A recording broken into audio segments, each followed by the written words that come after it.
They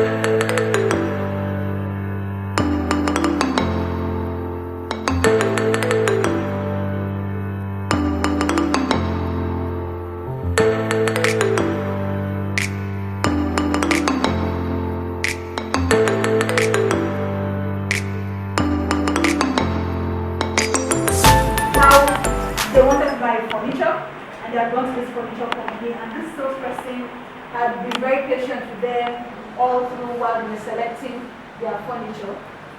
And they had spoken to the lady and said, okay, so you can have this payment plan, we can save towards it this way, or for the next 5 or 6 months, or whatever works for you.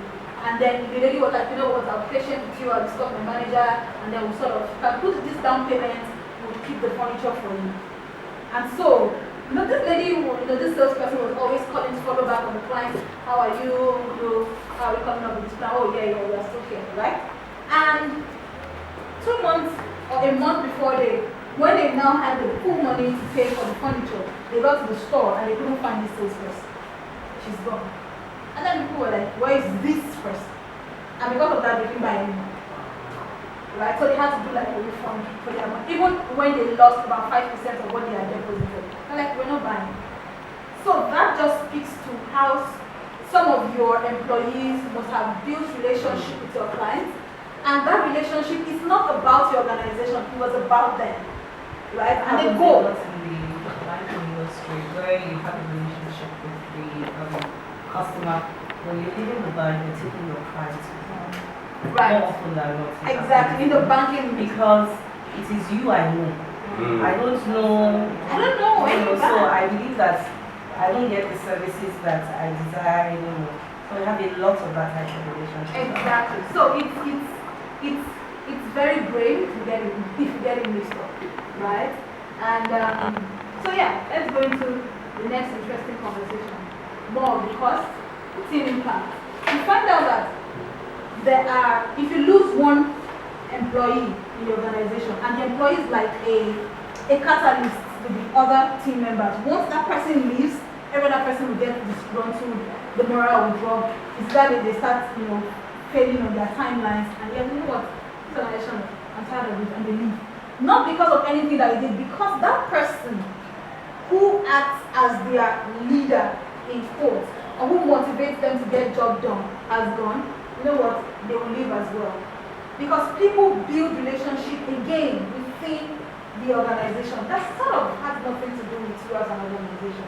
Alright? In terms of leadership of them. Alright? So you see that a clique has gone. The other person says, oh, I have this job, oh, come and meet me. The person has gone. If it's a manager, the entire team in a chemical company, all of them met themselves at this their IELTS test for Canada. The whole team, all of them, they met themselves there and they did the test, they moved out of the telco. They all relocated to Canada as a team, and the company did not know. Right. So you can see how So you can see how these things are. For example, in the hospitality industry, I know about so in the kitchen, for example, if a chef leaves that organization or that hotel, they leave with almost the entire crew. So the organization, the hotel, will have to go and find another entire crew, which will then make them lose clients. Because some people are already used to some certain chefs. And then they come and say, where is Chef John, for example? And Chef John is like, why is Chef John not here? So it's very, very important that we get this right. So can I ask? Sure. How do you as an employer or organization exactly, how do you stop that? Yeah, we just step by step to get there. Alright? So even your business image. Sorry, let me finish. Okay. The image of your business is at stake. Right? When people know you as an organization that doesn't retain staff, you're in trouble. Nobody wants to touch you the longest time. Because people are looking for how to build careers. Right? If you already have that name, you don't retain staff. I don't want to mention the names of banks, and I will not. There is a bank that is known for, they train their staff very well. When it comes to entry-level staff, they are very good. But you know what? The staff don't stay. Once they stay 2 months, 3 months, other banks who don't train will come and poach them. Right? So they know that bank for the bank that trains. You already know the bank. And you know the bank that is very good in poaching those people. Let's not mention them, right? So Story is changing. Amen. Alright, so your image is not something you set out to create, but if you're not careful, it begins to metamorphose into something that was unintended. So everyone to quickly I'm chime just in. going to say that sometimes it's not even that the person is bad. Sometimes it's just, I mean, like the guy, you know, we had the example, it just could be that he's in the wrong or she's in the wrong place. So sometimes we look at it from, well, I've gotten the wrong person because they're just individually bad. Sometimes that's not the case. It's just that they're not the right, that's what we talk about outfit person, they're not the right person for what you're doing, for your company, for your culture. They could be great elsewhere. Somebody comes into Amazon, is thriving, goes to Google, or goes, you know, so it could not, sometimes it's not about the person, it's about that mismatch. And that's why we're saying that, again, this is the cost of getting it wrong. That at the point where the person is coming, we're gatekeepers. So essentially, selection is you are keeping your gates to say, look, we don't want anybody to just come in. Now, they might be great elsewhere, but are they great here? Are they going to be great here? And then we have another cost, which is, you're saying, sometimes we say people, we have the wrong people in, and then we can't even let them go. So it's almost like you are stuck. I remember there was an employer we did some training for, and he said, look, these guys, we're having this challenge, but we can't let them go because of all these things. It's going to affect, you know, our delivery time. It's going to affect customers. It's going to affect the bottom line. It's going to do this, it's going to do that. But if we kept the gates properly before letting them in, we wouldn't get to a point where it's almost like, you know, our hands are tied. We can't let them go because we are struggling to find people who will come and replace them. So I think sometimes, again, these are the cost of, you are just there, you are accepting mediocrity, you are accepting way below the expectations, and you say things like, those things before they come in. Yes. So last week we had a lady who was here, Ochiko, and she said for her and for her business, what she found was that from hiring, she had seen some gaps and she had seen some requirements. So I'd like to use your example here because you gave us this, and now we learn from that experience. Sometimes we have these examples or experiences and we're like, that person was bad, so absolutely sucked at their job. But we don't take it as learning, we don't take it as data, as we like to call it. Like, okay, so the next hire that I'm going to make for this role, I have to make sure, let me revisit my job description for this particular role. Have I gotten it? Is there something I'm missing? Is there something I need to pay more attention to? Based on this experience, a lot of times we're always just so discouraged, like, that was a bad hire, you know, I'm never going to get people. But how do you now integrate that into your hiring selection process, right? But as we go along, just like Mr. Henry had said initially, we will start looking at the tasks. I don't want us to get ahead of it. We'll start looking at what are the tasks and then what are the competencies. Because you would find when we get to that activity that a lot of us, right? A lot of us, and even we as an organization inclusive, a lot of us many times are vague. We're not as specific enough. And so it's unfair, it's almost like we're setting people up for failure. Yet when I say somebody that can take initiative, and the person comes in and, you know, and the person is trying to take initiative the best way they know how to take initiative, it doesn't match, you know, and then it's like, what's going on? This dating game is not happening. It doesn't look good. We need to break up. There needs to be a divorce. You know, we can't go ahead with this relationship. So I don't want us to, we have that activity. Ruth is going to get into that activity shortly. And it will help us to start filtering through and say, what are the things I'm actually looking for when I am trying to get somebody to fill this particular position? Thank you, Sam. Thank you so much. That's super helpful. Yes, we're going to get into it just some moment from now. Alright, so we'll talk about, you know, the pain of getting it wrong at the beginning. But let's put some numbers to it, which I think that some of us don't actually do. We just sort of think about it vaguely. Like, oh, it's going to be difficult for me to find another talent. I have to train this person again. But can we then unpack difficult and that training in terms of the numbers? So I'm going to talk about the average revenue per lost employer, salary multiplier of revenue. And please keep in mind, you're going to be doing this for yourself. Salary multiplier and revenue loss. In 2018, Sorry, there's something that isn't okay. the learning curve. I don't know, it's a key thing for me. Learning curve. Yes, the learning curve. That's why I'm very keen when I finish training you at the learning curve, that time that I took to train you, and I believe that you begin to impact. I don't see that impact with one, and then I now have to do that same Training for another 7 people. Sorry, let me quickly respond to that, Mr. Henry. So, this is very funny, right? And tricky. Because I was in a conversation and this same question had come up. And I think Misa was there and she had responded first. A lot of time, and I do agree, a lot of time we feel that you're supposed to be for my organization, right? I've trained you for my organization, and you are then left me for another organization, right? Should we see it as not so much of a pain, but a gain indirectly? Because what you are then doing is helping to train the workforce. I don't agree, I'm sorry.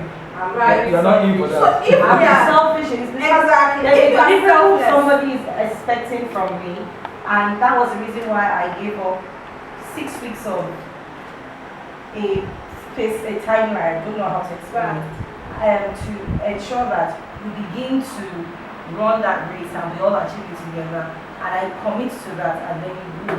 And I'm training a workforce, a work of my competitor. let's take a step backwards, right? Let's take a step backwards. Why are we even training those people? Why? Because when they come out of uni, and when they come out of uni, they are not ready. They are not. Right? They are not ready. So you have to do that upskilling or bridging the gap, whatever you want to call it. Right? And that is what pains you, because they will then go off and you don't get anything from them. What if the right thing had been done at the beginning, where our education system is open enough, where people like you can go and speak to maybe the banking and finance department of the University of Lagos and let them know about the general curriculum that speaks to the banking sector. Yes. And so that the schools begin to teach the skills that are in demand in the market. So that when they then get to your organization, what you are then doing, they're not even fit yet. What you are then doing is onboarding them into your culture and policies and processes, because they already have the benchmark qualification, right? But now, that's not what is being done. So whether we like it or not, that thing that we're supposed to be doing now, let me not get into politics, my goodness. What we're supposed to be doing in the first place, we are not doing it. So everybody is then bearing the brunt. Nobody can live it like we are in this pain somehow. Somehow we are all paying for it. And ITF is supposed to train people and pay you for that training. You're not supposed to, it's not supposed to come out of your pocket. Yeah. But I don't know if ITF does refund to you when you do training. But there are a lot of political, conversations around there. Mr. Henry. I like that move. Because that's only the law. Maybe after him, I'll also share some data. Don't let's go into ITF. ITF is not going to do training for us. ITF is to. They pay you for the training. ITF is to ensure that staff train, employers train their staff. And to do that, they set aside some amount, 1% of your payroll, okay, per annum. If you don't use that money, you give it to them free of charge. If you use that money, they deduct it. So it's good for you, it pays you to train so that you don't pay that money out. That's just what. But what I want to add to her thing is that there's so many things in recruitment, okay? There's so many things in recruitment that that leads us to a bad performance of someone that's coming. Number one is that when you have a situation like that, investigate what has gone wrong. Okay? You investigate what has gone wrong. That role, that job design, you need to revisit it. It's not everybody that leaves or every vacancy that occurs that I replace. Okay? I want to revisit that design. Things have changed. Time that I recruited that guy and that I am right now, it must have changed. So I want to see that resource anymore.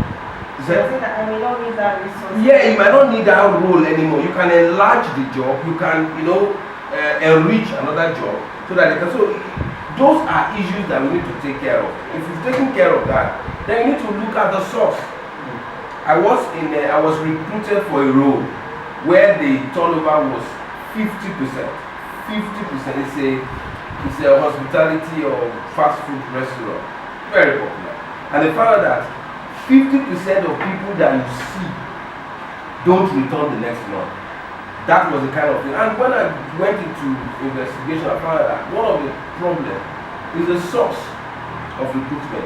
Who do we recruit into this organization? Where do we get this people? I did just get school starts, leavers, people that are waiting for JAM, people that are waiting for O-level result. So the minute they get their O-level result or the chance, they just move away. So we started looking at the source. We then start looking at, in that organization itself, is there something that they are reacting to? Workplace ethics, salary, how they are treated, all kinds of things like that. The kind of rigor they go through. For example, somebody closes for 10, and for them to balance, if you are in the restaurant industry, you know what I'm talking about. They balance the account till about 12 or even more if you have issues. Okay? So when they now close, you ask them to go. They go, armed robbers attack them. Some of their ladies are raped. You understand? So when he goes today and he has issues, the father or the mother will say, don't worry, stay at home, I will pay. You understand? So those are issues. And by the time we found out all those things, we started dealing with them one by one. And we found out that retention had been great. Thank you so much, Mr. Henry.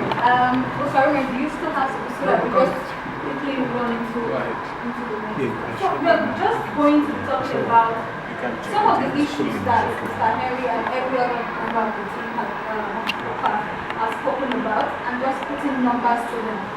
So perhaps maybe you can sink in the most. So the portion of an employee's annual salary is spent on what portion is spent on replacing that employee? Who knows? Alright. 1/5. Alright, on replacement. We are going to unpack that. Average revenue cost. So total revenue, how do you get that number? Because 1/5 sort of sounds very. Total revenue over number of employees divided by the number of working days in the year. That's how to get how much you are losing. Right? No, please go back again.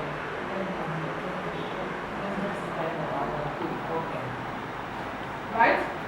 So, now, and that's on an average. That's not what you're getting when we finish this calculation, because it's different for a lot of roles and organizations, but the pay and number and a lot of overhead. So let's say that someone earns 12 million naira per annum, right, in an organization, and 220 days, 20 working days multiplied by 12, or so these are the working days, right, over 5 employees. This is how much you are losing per day if you don't fill that role. If this is the person's annual salary. Can we do an example? Should we do an example? Yes. Awesome. Who wants to volunteer their organization's pay? Let's use this one. It shows that this is about 200,000 naira per employee. Okay, let's say for an SME, right, on an average, you have 50,000 naira per annum. 50K per month rather. Per annum, that's how much? That's 600. Yeah, 5 times 4. Yeah, 600,000 per year. 600K per year. Alright? An average employer or small business has about, let's say, 10 to 100 SME, 10 to 100. So let's say Just that 10. 10. If we do 10, Okay. that's 6. So that's 10 employees. Alright? Divided by 220 working days. What does that give us? Or is it the annual revenue? 600,000 Divided by divided by 620. 20. Is it divided by or Yes. multiplied? Oh, sorry. Divided. So that's 2,700 Exactly. 2,700 per day is what you are losing for a lost employee. Right? And so if you are not able to fill that role, for example, let's say in 10 working days, so that's 2,700 times 10. That's in 2 weeks. How much your business is hemorrhaging? I just want to say, this is not just about the person being sad. Even if the person is there and not being effective. Exactly, it's still the same thing. Yes. I agree. Right? Because if you have a less engaged employee that is not being contributing, you are losing revenue. Right? So 2,700 per day times 10. And I know that we all are already doing some calculation in our head now. Oh my God, this is my employee that's not doing anything. It means that This will make you sanction. I'm losing so much revenue. Yes, this is it. So putting numbers to some of our thinking can help, decision-making process faster. Is it that should I upskill this person? What does this person need to become productive, or should I just resort to firing? Let me just disrupt the system a little. Sorry, Okay. let me just ask this question. What if the organization is a risk-taking organization, their culture, and they want to take, they want to take a risk on that individual, and they decide to say, okay, yes, we are losing, but if we can rescue, depending on our performance improvement plan, okay, for every bad performance, we look at whether this person is rescuable or not rescuable. If the person is rescuable, just forgive my terms, you develop a PIP for the person. Yes. The PIP is performance improvement plan, and that performance plan says in 3 weeks, sending this guy through these trainings, maybe no more than one, you could get him back to perform. So you take that Alternative. 2,700 times 10 as investment and not a loss. I'm just Yeah, if it works for you at the other end. But still, you still have to calculate how productive he has been. that is the risk we are talking about. If the company, if the organization is a risk-taking organization, and you're sure that this line of exposure to that individual will get him to toe the line. I'm saying this because as entrepreneurs, we shouldn't go home with the mindset of everybody that is bad must be fired. The ones that say there's a boss, the people not to hire, the people that are dead moves, people that you cannot, they are low on morale, low on competence. The people not to hire, the people who are too smart, high on morale, high on competency. Because when they come, they disrupt you. So you avoid those two extremes. Okay? But people that you can still help, you take a risk and help them. I'm just throwing that to the table. That it's not everybody that is badly fired. Thank you, Mr. Henry. Because of time, we're going to be a bit faster, right? So let's do this on our own now. I know that we have already been thinking about it, right? Can you do your own calculation of your own business for your lowest productive employee and your highest productive employee, right? How much does it cost? No, let's do highest. That left you. Or for an average employee in fact, how much does it, what's your own cost of turnover? Your average, how much your yearly revenue divided by, let's go back, number of employees in your organization, divided by number of working days.